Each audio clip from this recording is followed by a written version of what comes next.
உங்க சௌமியா பிரவீன்குமார். இன்னைக்கு என்னோட கிச்சன்ல நம்ம என்ன ரெசிபி பார்க்க போறோம்னா கிட்ஸ் லஞ்ச் பாக்ஸ் ரெசிபி தான், கோபி ஃப்ரைட் ரைஸ்.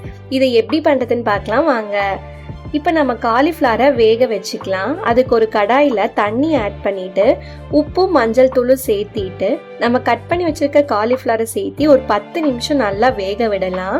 நம்ம கோபி 65லாம் பண்ணுறப்போ காலிஃப்ளவரை இந்த அளவுக்கு வேக வைக்க தேவையில்லை, க்ளீன் பண்ணால் மட்டும் போதும். ஒரு 2 நிமிஷம் ஹாட் வாட்டரில் போட்டு எடுத்தால் போதும். ஆனால் இப்போ நம்ம ஃப்ரைட் ரைஸ் செய்கிறனால நம்ம காலிஃப்ளவரை நல்லா வேக வச்சுக்க போகிறோம். இப்போ வேக வச்சு இதை தனியாக வடிகட்டி எடுத்து வச்சுக்கலாம். இப்போ ஃப்ரைட் ரைஸ் சேர்த்துக்கு ஒரு கடாயில் எண்ணெய் சேர்த்திட்டு கடுகும் சீரகமும் சேர்த்தி நல்லா பொரிஞ்சதுக்கு அப்புறமா பொடி பொடியாக கட் பண்ணி வச்சிருக்க பூண்டு 1 டேபிள் ஸ்பூன் அளவுக்கு சேர்த்திக்கலாம். இதை நல்லா கலந்து விட்டுக்கலாம்.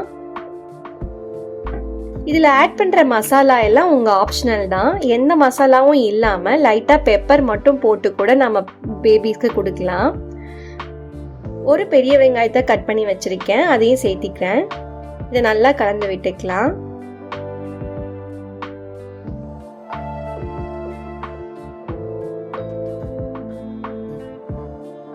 வெங்காயம் நல்லா வதங்கினதுக்கு அப்புறமா நம்ம வேக வச்சிருக்க காலிஃப்ளவரை சேர்த்திக்கலாம்.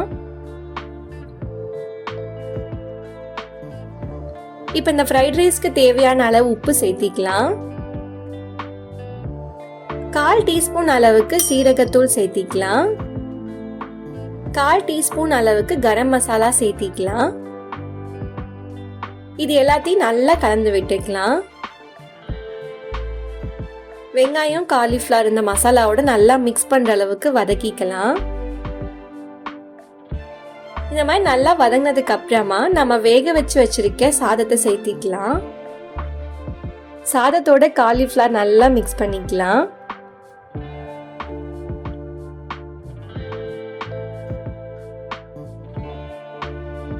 இப்போ ஒரு 1/2 டீஸ்பூன் அளவுக்கு சோயா சாஸ் சேர்த்திக்கலாம். இது ஆப்ஷனல் தான். இது சேர்த்துனா டேஸ்ட் நல்லா இருக்கும், அதனால நம்ம சேர்த்துறோம். இது வேண்டாம்னா நீங்க ஸ்கிப் பண்ணிக்கோங்க. இதுக்கு மேல கொஞ்சமா இட்டாலியன் சீசனிங் சேர்த்திக்கலாம். 1/2 டீஸ்பூன் அளவுக்கு பெப்பர் சேர்த்திக்கலாம். இது எல்லாத்தையும் நல்லா கலந்து விட்டுக்கலாம். இந்த ரைஸோட இந்த எல்லாமே நல்லா மிக்ஸ் பண்ற அளவுக்கு நல்லா கலந்து விட்டுக்கலாம்.